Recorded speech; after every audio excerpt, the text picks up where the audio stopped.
C'est un autre signe que la querelle diplomatique sur ce qu'on appelle l'accord de sécurité AUKUS s'approfondit. La France a annulé une réunion ministérielle de haut niveau ici au Royaume-Uni cette semaine. La ministre française des Armées, Florence Parly, devait rencontrer son homologue britannique Ben Wallace à Londres pour des entretiens sur les relations militaires entre ces deux alliés de longue date. Mais celles-ci ont maintenant été annulées, les responsables britanniques affirmant qu'ils essaieraient de les reporter à une date ultérieure.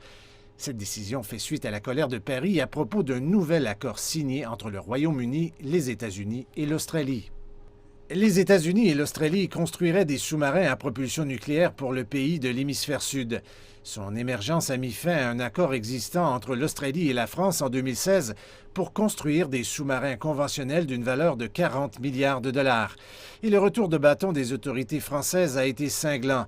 Son ministre des Affaires étrangères l'a qualifié de coup de poignard dans le dos, tandis que le président Macron a pris la décision sans précédent de rappeler les ambassadeurs de France de Washington et de Canberra. Le Royaume-Uni, qui semblait relativement isolé de ce contre-coup, ressent désormais également les effets de la décision. Mais en arrivant à New York pour l'Assemblée générale des Nations unies, le premier ministre Boris Johnson a insisté sur le fait que les liens entre les deux pays sont toujours forts.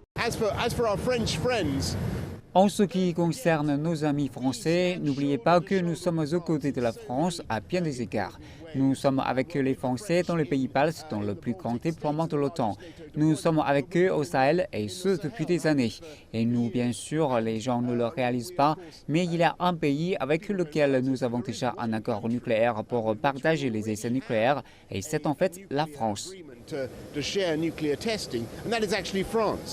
Sur la plus grande scène du monde cette semaine, les diplomates viseront à apaiser les tensions croissantes. Les ministres des Affaires étrangères de l'Union européenne discuteront du différend à New York.